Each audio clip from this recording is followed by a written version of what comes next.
everyone, and welcome to Full Throttle, powered by Race for RP. I'm your host, Greg Creamer, and we invite you to join us for the stories, the behind the garage wall talk, the memories, and the excitement that is IMSA, along with top competitive open wheel and sports car road course racing in North America and around the globe. Debuting here on the historic and legendary asphalt of Watkins Glen, Full Throttle, powered by Race for RP, is dedicated to going one-on-one with the personalities in the paddock, from drivers, engineers, and strategists to the manufacturers and the fans that make IMSA, Formula One, IndyCar, and these passion-packed moments the very essence of what is the best motorsports racing anywhere and everywhere. So without any further ado, let's drop the hammer and get right to it. I am truly proud to welcome the people and the mission delivering this program to us, and it is my pleasure to have you now meet the director of the RP Foundation and the Race for RP, Dave Bammert. Dave, it's such a pleasure to have Race for RP come on board as the partner with Full Throttle that's powering us, and it's an absolute honor to be a part of it. But I think first thing we should probably do, Dave, is talk about what exactly is relapsing polychondritis and the foundation, and then we'll talk a little bit about Race for RP. Very good, thanks, Greg. So relapsing polychondritis is a breakdown of the cartilage in the human body. And as you know, we have cartilage all over our body, so to identify one area wouldn't be appropriate. It can impact cartilage throughout the body, largely with inflammation. And I would assume, I mean, there's cartilage where it would just be painful, but there's cartilage in areas in the body where it can be critical. Correct. So it manifests itself in different ways in different patients. So it's one of those things that we're discovering through some of the research that we're doing that there is manifestations that affect people differently. And some of this, obviously, would be, I would think, considered in the autoimmune disorder category, isn't it? It absolutely is. It's an autoimmune disease, one of several that affect the human body, and I think it's one of those areas that, we feel that research in relapsing polychondritis is going to have fingers elsewhere in the autoimmune world. Now let's get into a little bit about Race for RP. Using racing as a platform, obviously, is not necessarily something new, and part of that has to be because of the absolute passion that the fans have for motorsport in general, and in our case, road racing. It is. It's interesting. It's one of those things that we've seen come to pass. First of all, motorsports has been an amazing platform for us to get what is a relatively unknown disease, a rare disease, into the mainstream. So it's been a phenomenal platform for us to get that message out. And from that awareness campaign, we've been able to educate not only physicians and clinicians, but also patients on what to look for if they're coming with some symptoms. So the motorsports platform has been phenomenal for us to get this piece across. And I think from here, it has also allowed us to start looking at what kind of research moves the needle in patient care.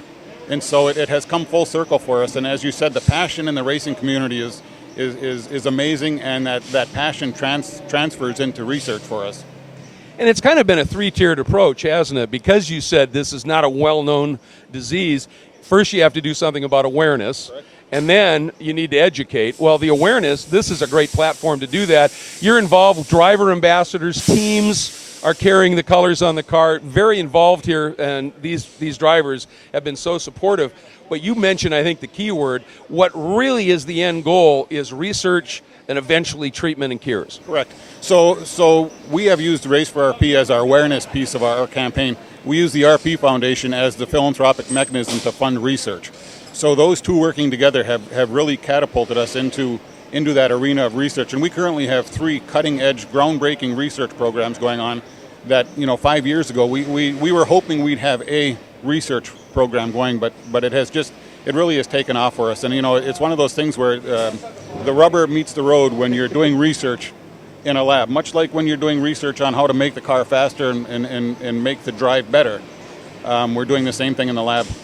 Well, to me, one of the biggest current and recent developments is the biobank, to actually get bio information on people to be able to start working toward an unknown cause, and eventually, hopefully, not just treatment, but a cure. Correct. We've got actually three research programs that are going on, and they're all a little bit different, but they're all benefit each other.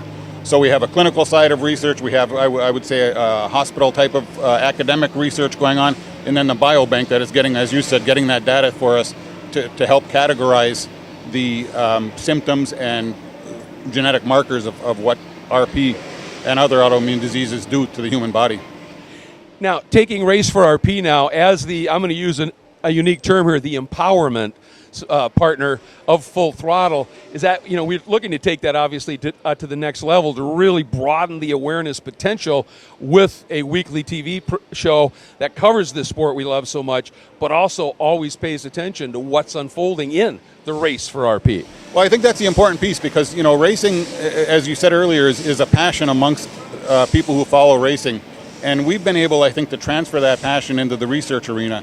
And I think to be able to see some wins in the laboratory transfers very well to that audience. So that's why we're excited to be part of Full Throttle. I think it allows us to not only showcase what racing has done for us, but also what racing is doing for patients with autoimmune diseases. So, we have to ask this question. What is the best way for people who are watching the show to be able to reach out and make donations or just learn more about this disease and potentially other autoimmune diseases? The best way is via the web. raceforrp.org, polychondritis.org are our two websites that we operate. There's a number of ways on those sites that one can participate, whether that's through finding out how to participate in research, how to contribute samples for a biobank, how to contribute resources for research. All those are available on both of those websites. And I think one of the really key elements of all of this that I just want to bring out here is because this is a relatively unknown, rare, unique disease, a lot of people who are suffering some of these symptoms might not have a clue what it is that's happening. One of the most frequent symptoms is ears, and you can, I got an earache or whatever, but it's chronic. It keeps coming back. So the awareness is not just for people to help fund it and everything.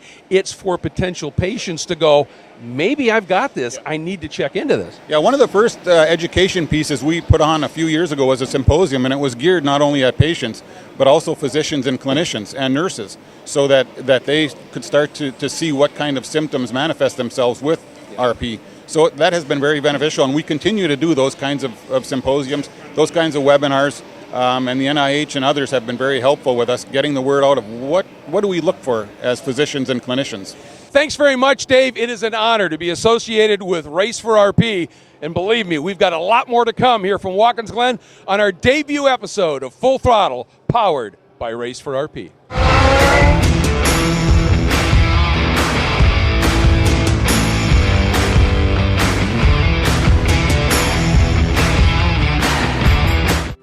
I was diagnosed with relapsing polychondritis by chance about 3 years ago. It's a very debilitating and horrible disease. It is a very hard to diagnose disease, and I wasn't even explained what it was.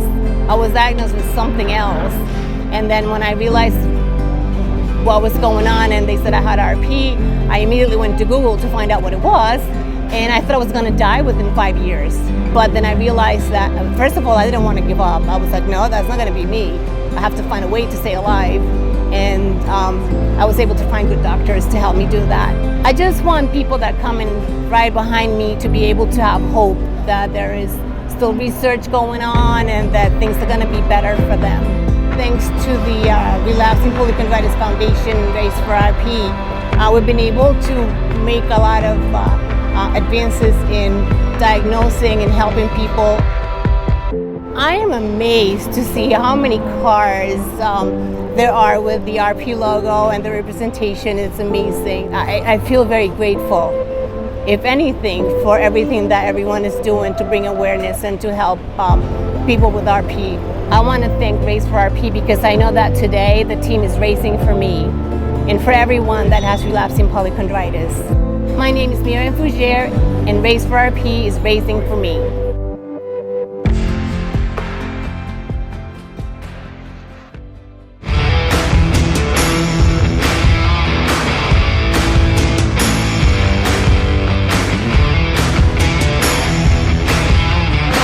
Welcome back to Full Throttle, powered by Race for RP. You know, we're about more than just the same numbers and stats that are so easily found elsewhere. Here, we talk to the people in motorsports, not at them. We're fans, just like you, And we plan to bring the personal side of the sport to life with so much more than simply what's on a stat sheet. And we invite you to send us your comments, questions, and ideas with an email drop to fullthrottlemotorsportsmedia@gmail.com. We'll feature the best ideas, provide answers, and probably more than a few lines of our own experience around the racing circuit. In every episode, we'll cover the issues from inside the cockpit and around the circuit with a very special guest. Welcome the voice of IMSA on NBC Sports, somebody who knows a little something about competition, winner of the GTO class at the 12 Hours of Sebring and the 12 Hours of Daytona in 1990. We're joined by the dulcet tones of my very dear friend, Calvin Fish. One of the really, I think, great historic events in sports car racing is the 6 hours, obviously. It started back in the 60s and 70s, and now is in certainly a sense of, I think, a big revival over the last few years, and it's looking even better for the future. But let's start off with what happened in the race itself.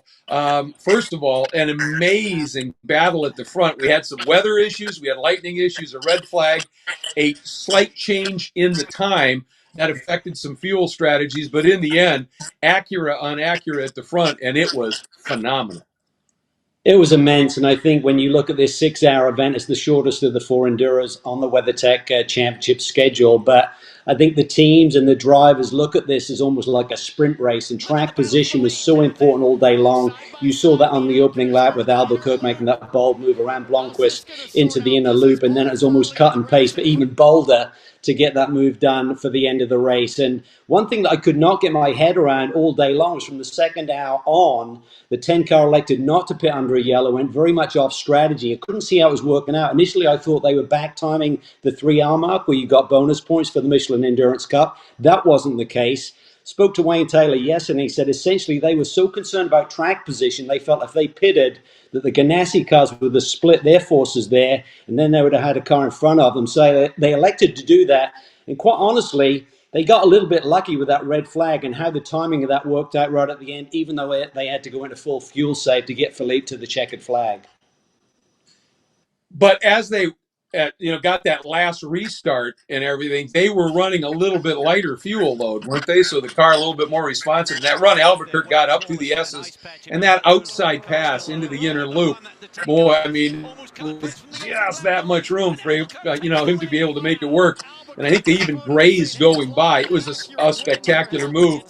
And you could tell, obviously, that the MSR team, the Meyer Shank Racing team, they were gutted because they really, up until that point, kind of controlled things. They did. I mean, they've really been on form this year. I mean, from this point last year, they started 2021 on the back foot with the Acura chassis. Couldn't find the sweet spot with the car, and certainly Dane Cameron of the Empire at the time struggled. He got to Watkins Glen last year, and they were in the mix. They should have won this race last year.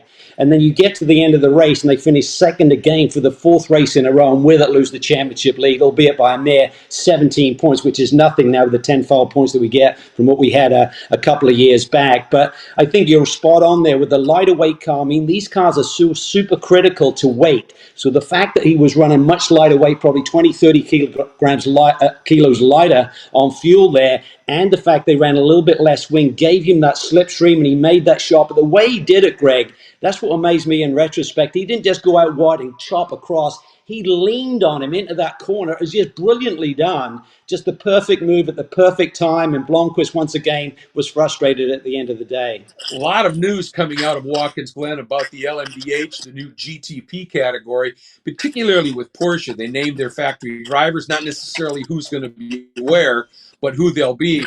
But the other thing is Porsche is the first to say, we've got a full-on factory or a customer program that we'll be supporting with factory knowledge and input and tech, and they named their team as well. Yeah, JDC, Miller Motorsports, what a coup for that group. I mean, it's a big number, right, Greg? $2.9 million, which even in today's money is a lot more than you had to give up to get the RS Spider going back a few years ago. But with that, it's full technical support. It's all singing and dancing. But I think what I really like about the fact with the Penske organization, with the WEC program and an IMSA program, with the input from Porsche, of course, they went out and signed Dane Cameron, Felipe Nasr, champions in our sport, of course, at the highest level. But they've dug into their GT ranks. I think it's so exciting, like the FAF Motorsport duo of Campbell and Jaminet are going to be running this weekend with the lead in GTD Pro. They're in those LMDH cars next year. You got Lauderer, Vantoy, you got Estra, Christensen. So it's really a stellar group. It's very exciting times. And as we've seen in recent weeks, all of these big manufacturers have now revealed their true identity in terms of the design for the cars. They're super sexy, and I can't wait for the Rolex 24 next year. Let's touch real quick on Formula One.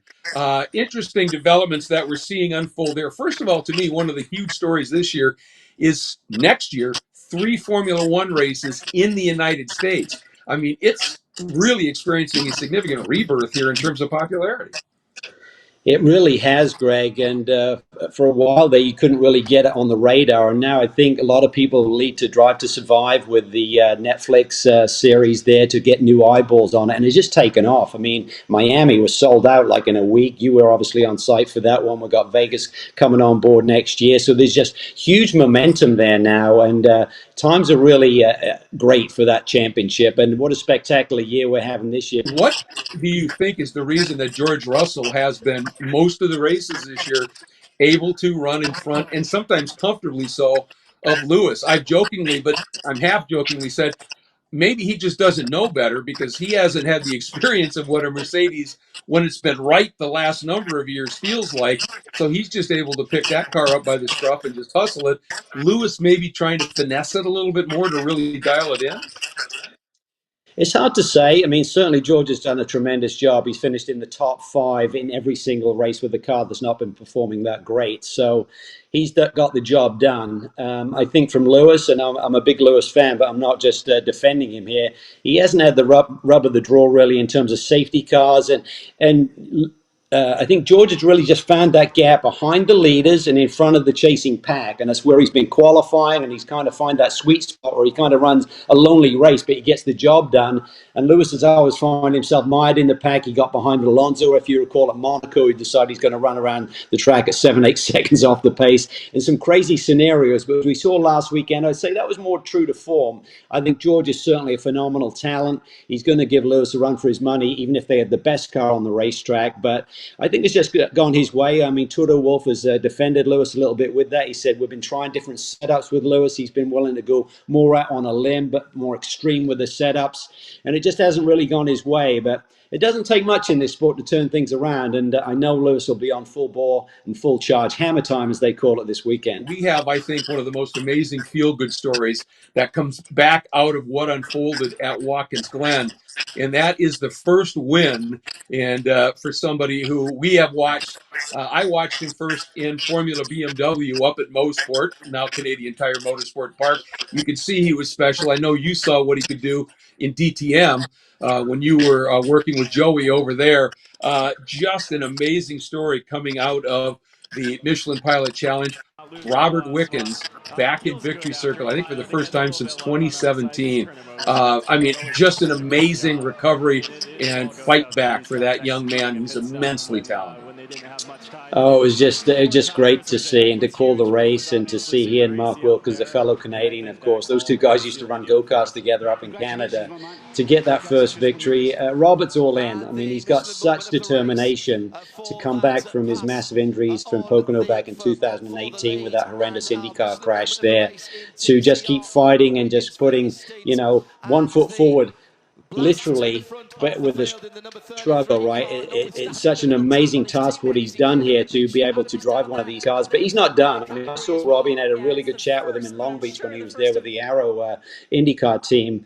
And he said, I want more. This is great, but he said, I want more. So the first box to tick was to get that win. And what a time to do it, as they now go north of the border and can celebrate this weekend on their home turf. But look for Robert Wickens to be in machinery even faster, at a higher profile level, maybe GT3 machinery, maybe even a prototype. I mean, the technology is there, Greg, and he's proven that he can get the job done there. I mean, he's not running up against guys who aren't quick. I mean, that championship is really fierce, as we know, in the Michelin Pilot Challenge, and he's getting the job done. So great to see, wonderful story, and I don't think it's the first time we'll see them in victory lane this year. One more reminder, send us your questions and comments and opinions on what we're talking about. Maybe even give us an idea or two of what you'd like to have us discuss. Send us your ideas and comments to fullthrottlemotorsportsmedia@gmail.com. We'll take it from there. And we'll be right back here at Watkins Glen right after the break. So gas it up as Full Throttle, powered by Race for RP, continues.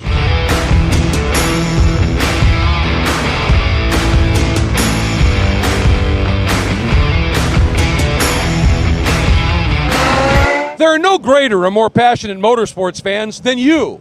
Those who follow the IMSA circuit, road course racing, and open wheel excitement across North America. At Full Throttle, powered by Race for RP, we're determined to make fans a part of every show. So here's the deal. Everyone has one of these, and we all have the opportunity to capture something unique about the fan experience. Show us who you are, your passion for the sport. Have some fun, entertain the masses, and do it all in 60 seconds or less on video. Then, upload your video to Dropbox, WeTransfer, or any other file sharing service, and send us the download link via email using the address fullthrottlemotorsportsmedia@gmail.com. Be creative, be bold, be a fan of the greatest and most competitive form of auto racing in the world. Show us what it's like on location at your track, your race cave. Entertain, amuse, what it's really like for you to be a fan. 60 seconds or less of video. Be certain to include your name, location, tell us a little bit about your video, and we'll sift through and share with the world your passion for racing. Just remember, all videos become the property of Entourage Management, LLC, and by sending us these videos, you give us the right to use them here on the show, on social media, and all forms of media and promotion. Remember, get creative. Show us what it's like to be a real fan and be a part of Full Throttle, powered by Race for RP.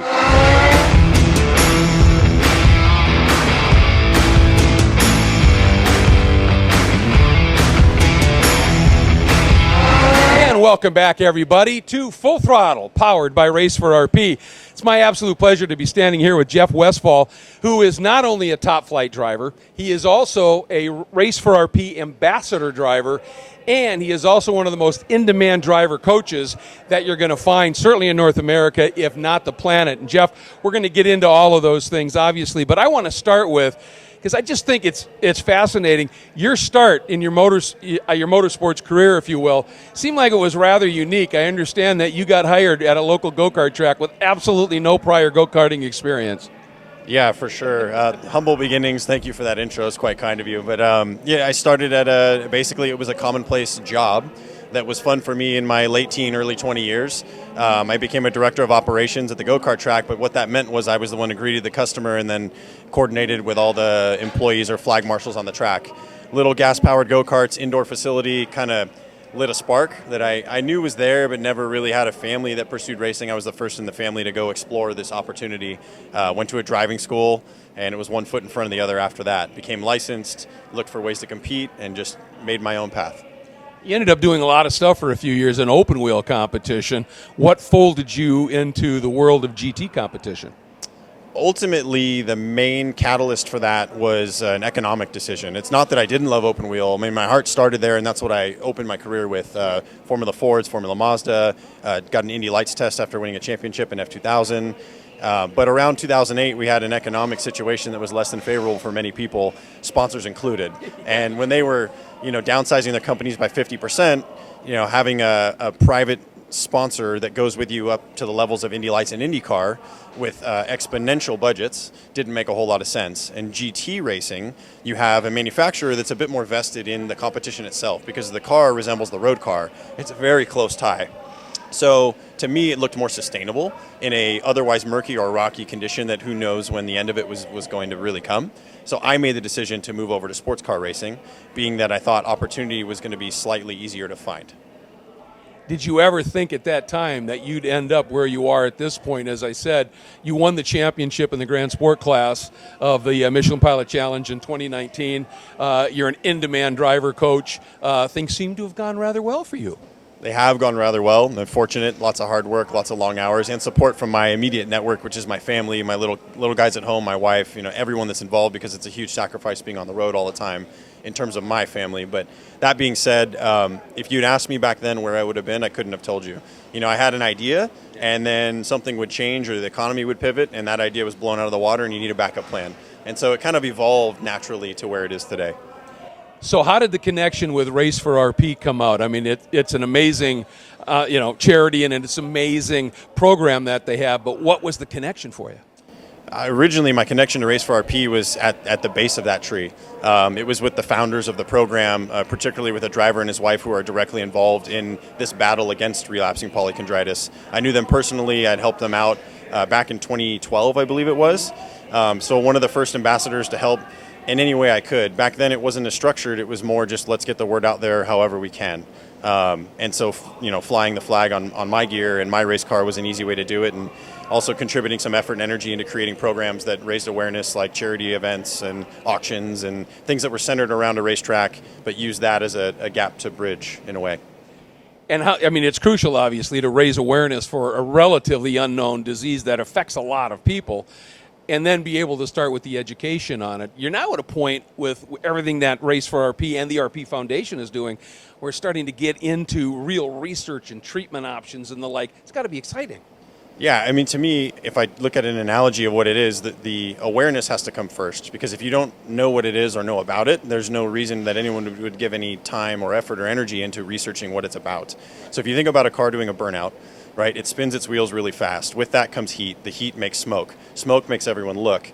And once everyone starts looking, now you start gaining traction. Somewhere along the lines, that tire is going to try to bite. And as it bites, the car launches forward. And I think we're in that stage now, right? We've created the awareness. We've created the visual. We've created the understanding of what really the people who deal with it, what they suffer with, and how difficult it can be. And now we have interested parties wanting to help. And that's the car launching forward. You get a glimmer of why this guy is a pretty in-demand coach. That is incredibly great analogy and so well said. Now, I want to point out, you won your championship in 2019 driving a different manufacturer's car. You guys have since switched to the Lamborghini, and I got to believe, Jeff, one of the reasons is you look at the slope of this, it has got to be one of the slipperiest cars in this field. Yeah, when you drive a car like a Lamborghini and you look at something like this, you don't go from the bottom of the timesheet up, you go the opposite, right? You look at the top down. For us, it's a similarity with the Audi. They were actually born together when the race cars were built, so we didn't have to relearn an entire package. Every connector was similar. Most of them were the same. There are a few key differences, very key differences. But for us, it was a logical step.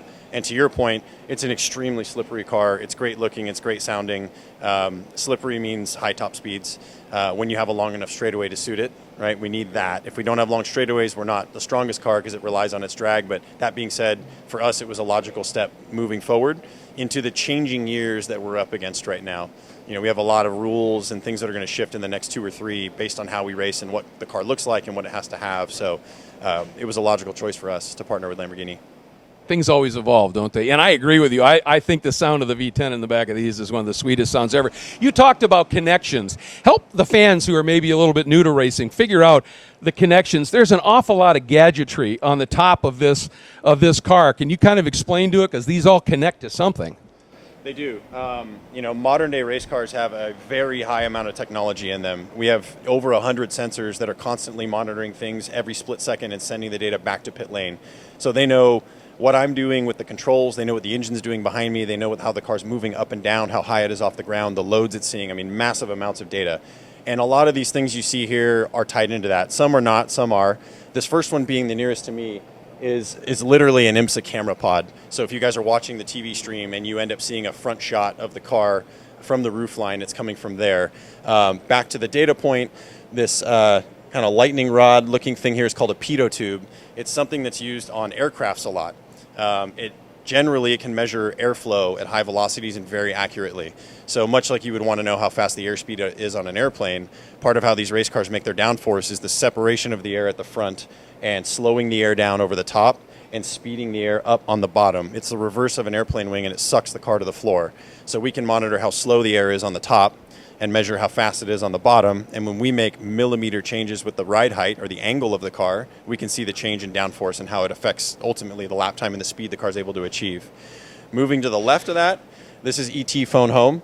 That's how I speak to the pit lane on track via a push to talk button on the steering wheel on the left side. The one behind that, the really tall one, is telemetry. That's how it gets all that data we were talking about out of the car back to pit lane while it's racing through the woods here in upstate New York. This one is a GPS sensor. I would love for that to be able to feed water in my mouth when I get to a certain location on the track. Unfortunately, we don't have that type of technology yet. And I say yet because I'm hoping someone will help us with that. But Well, I'm glad you explained that one, because I first looked at it and said, is he listening to XM Sirius inside that car? That's my stereo, yeah. And that's a GPS sensor for the lap time counter that we have, a system called Race Logic. Has 2 HD cameras in the car. As soon as the car rolls and it sees wheel speed above 5 kilometers an hour, it turns the cameras on and starts recording to an SD card. So we document visually everything the car goes through, as well as on the data side. And the one on the back there is tied into the car itself, the machine, which is the telemetry and the GPS that comes out of the dashboard. They have one so that it can trigger the lap counter. It cuts the lap, so as we drive and go through start finish, those hundreds of channels of data get split, and we can view them lap by lap. Otherwise, you'd be looking at spaghetti vomit on a computer of just endless lines, and how to break those up and find your best lap and actually look at something useful would be difficult. So that's how that last one is tied in. Spaghetti vomit. I might be incorporating that one in some of my other actions here. The last thing I want to talk about, all of that information, all of the sensors on these cars goes to the engineers. You have your discussions with the engineers. You work on setups and the like. But in the end, even though an engineer might look at this and go, well, this should be fast, to me, and you tell me if I'm right, still the two most important sensors in any race car are the ones labeled LC and RC, which is left cheek and right cheek. And ultimately, that's got to feel right to you to be fast. Yeah, I mean, the seat of the pants sensor in a way should trump all, because we're feeling things and we're driving to a limit, right? So as an example, if I feel the car's nervous at high speed and it's okay at low speed, I'm not going to overdrive it at high speed and wreck the car, because we have a significant financial investment and time based in a race car. I'm going to drive right below that limit. The data that's recorded shows the limit that I drove. So it's easy to be lost in the data because you think, oh, well, it actually doesn't look that bad. The driver says, it is that bad. I could go faster and I should be able to go faster. I cannot, because I will crash. It's going to end our day. And that's where the seat of the pants feel should trump it. And when you have an engineer that knows the practical side, which is the inside of the car and what it feels like, and then the contextual side, which is the book of, I read it, it should be this way, this is what logic says, this is what physics says. Someone that can bridge those two and listen to a driver are generally when you have great success in making a fast race car, because it takes a team to do it. It is very much a team sport. And I just want to wrap this up with a mention that one of the drivers that he coaches in the Ferrari Challenge Series had a breakout year last year. And when I chatted with the driver, I said, what's the difference? What happened? And he said, Jeff Westphal. He became my coach. The entire dynamic changed, and I was able to go much faster on the track, have better racecraft, be in better shape, and be able to go after it. As I said, this guy's special, and Race for RP recognized that, making him one of their ambassador drivers. Jeff, thanks so much for your time. I appreciate it, Greg. My pleasure. And with that, folks, I want to remind you there's a lot more to come from Full Throttle, powered by Race for RP, right here at Watkins Glen. Don't go anywhere.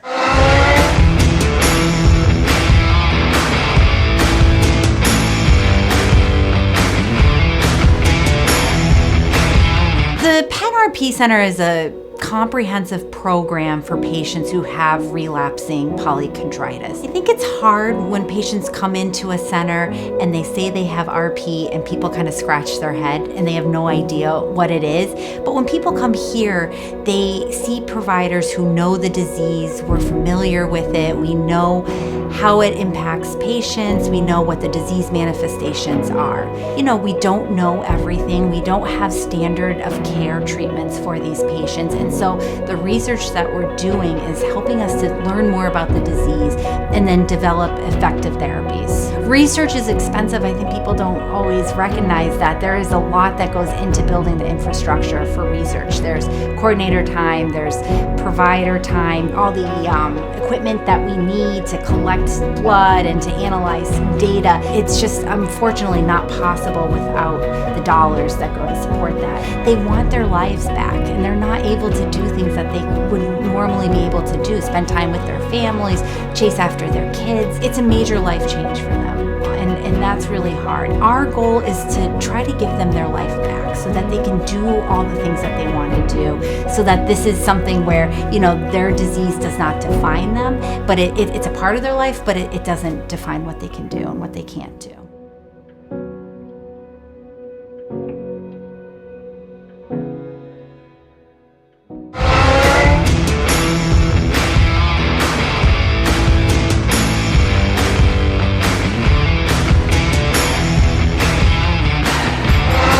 Historic Watkins Glen, welcome back to Full Throttle, powered by Race for RP.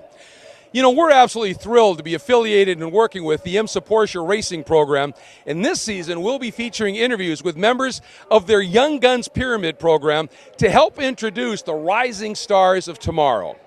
Now, here in our first episode, though, there's even more from the Porsche team, and we're proud to deliver an exclusive interview on news everyone on the circuit is talking about, and the end goal of the drivers in that very pyramid. The hallowed GTP name will return to the top echelon of IMSA Racing in 2003, featuring a single-source hybrid system that will be integrated into every LMDH prototype competing for the GTP title.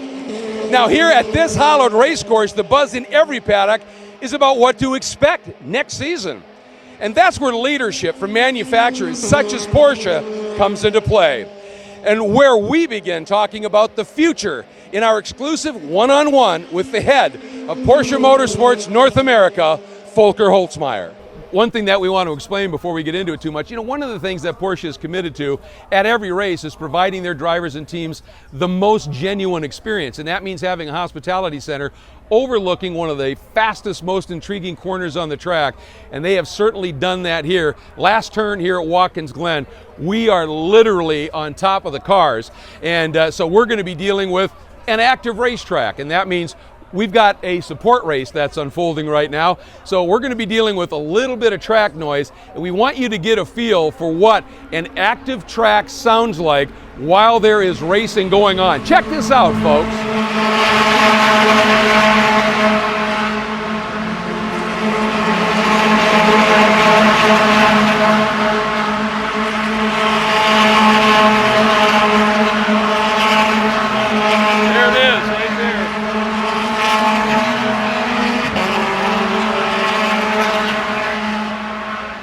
And in racing, we all love the symphony that is the sound of race cars, so we're going to put up with it. But we want to get in and obviously address a few things with you, Volker. One of the things, certainly, big news here this weekend, the announcement of what the new Porsche LMDH prototype is going to look like with the graphics package, who the drivers are. One of the things that I love is, you know, IMSA, I thought, had a brilliant move when they decided to name the new LMDH category GTP, a throwback to the glory years of the original IMSA. And now you guys announced that the new Porsche, the 962 back in the glory area, it's the 963. That's a nice bit of dynamic and symbology, isn't it? Yeah, it is. I mean, same as IMSA, we have a huge tradition in endurance racing. I think that's why the naming has to be that way. There's no other way to call it 963. Yeah, absolutely. It's just wonderful, and it's an exciting new era of racing with the convergence. You in partnership with Penske are going to be fielding 2 cars here in IMSA, 2 cars in the World Endurance Championship. But that doesn't mean there's any diminishment at all in the commitment of Porsche to their customers, does it? No, the LMDH program is really on top program. And as also told, we will also introduce customer cars for next season, which means that's additional effort, but we will scale up and make sure that our quality level at each on the other platforms and steps what Porsche is running, what we are unique for, having the whole ladder system, so you can come from a Cayman GT4 Club Sport or even a street car through our racing schools up to LMDH racing. So that's unique about Porsche, and we will deliver first quality. You know, we think about Nick Tandy, who made the move and ended up winning Le Mans overall. Earl Bamber, who went through the Porsche Pyramid, wins at Le Mans overall. That's the carrot out there for the drivers that are going through the Porsche Pyramid. Now that top level is once again very clearly defined, and everybody's going after it. And Mathieu Jaminet and Matt Campbell, two of the drivers racing here at the Glen, they've been given the gift. They're going there. That can happen. Yeah, absolutely. That can happen in the future. And even if you look in the Carrera Cup paddock now, there's a lot of guys who were racing our street cars in racing school 3 years ago. So it's not about always becoming to the top, but you have the possibility and you have a lot of playground within the same brand. So from your perspective, at this stage, where does this lead? You know, where are we going now? We've got the convergence, you've got the LMDH program, which is one of the more cost-effective ways to go top-tier prototype racing. But Porsche never sits still. You know, what are you looking at, both in the overall top level of things, but also in your customer programs?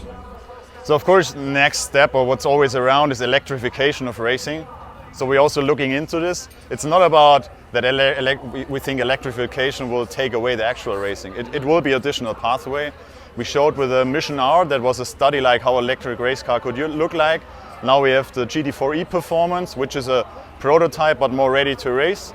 And we will do exhibition races or laps within this year, and next year in the US we'll have 2 cars here and show how electric Cayman can race like, can feel like. And that's like the next step, and then the next step would be to have a one-make series electrified, but this will take some time.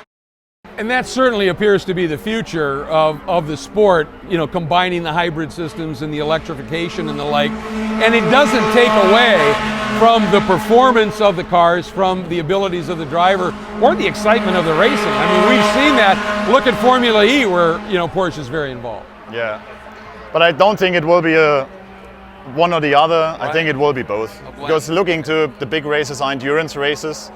If we can go endurance racing with electric cars, that's not decided yet, if that will ever happen. So I think it will be a good addition.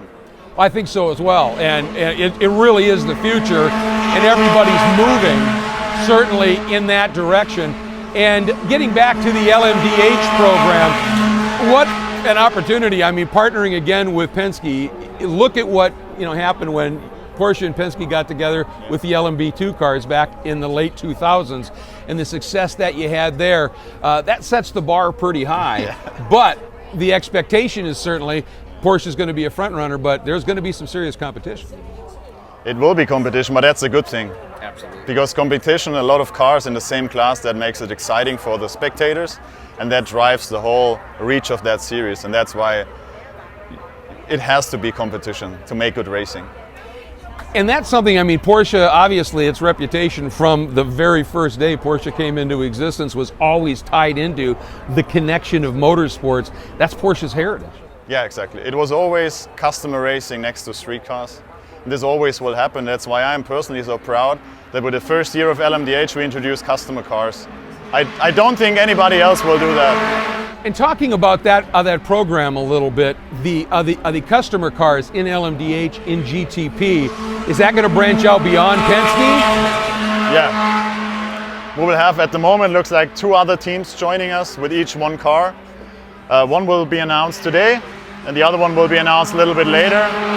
But that will be, they will receive the same spec cars, they will receive all the information we have, and then we just leave it to the teams how much of that last percentage of performance know-how they exchange or don't exchange. But at the end, everybody gets the same support, the same spec cars, and then it's up to the teams, to Penske and to the customers to fight for the overall win.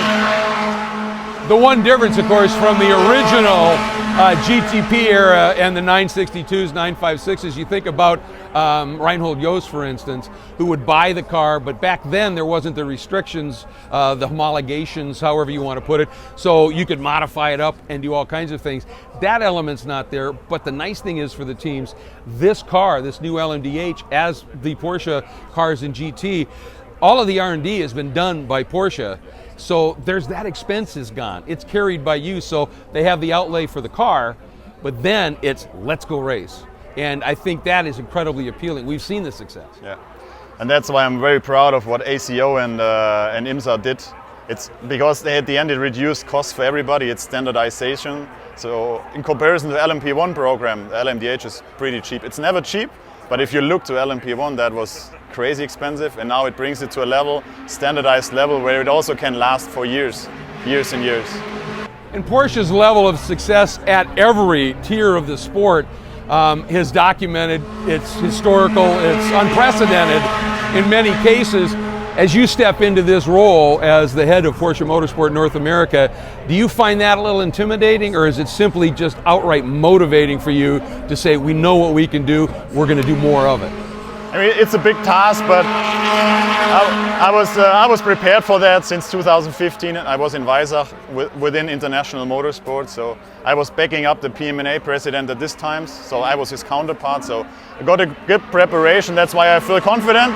But for sure, it's a big task, and if you see the successes of Porsche in the past, it's quite an exhausting task. Yeah. I bet it is, but confident that you're up to it, and we are so excited to see what 2023 and beyond brings, and we certainly appreciate your guidance now at the head of Porsche Motorsport North America and the great team that you always have underneath you that makes all of this happen, and we really appreciate you taking some time from a very busy schedule here this weekend to stop by, Volker. Thank you very much. Dankeschön.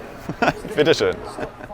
Our thanks to Volker Holzmeier from Porsche Motorsports North America, and of course to Dave Bammert and the leadership and racing team from Race for RP. And of course the incomparable Calvin Fish for his remarkable insights. And don't forget to catch every episode of Full Throttle powered by Race for RP by going to their website at raceforrp.org and on YouTube at Race for RP. And remember, please stay in touch with the life-altering work being accomplished every single day by the RP Foundation by visiting their social media pages. They can be found on Facebook, LinkedIn, Twitter, Instagram, and as we just mentioned on YouTube, it's Race for RP. I'm Greg Creamer, and thank you so much for joining us here on Full Throttle, powered by Race for RP. We'll see you next time.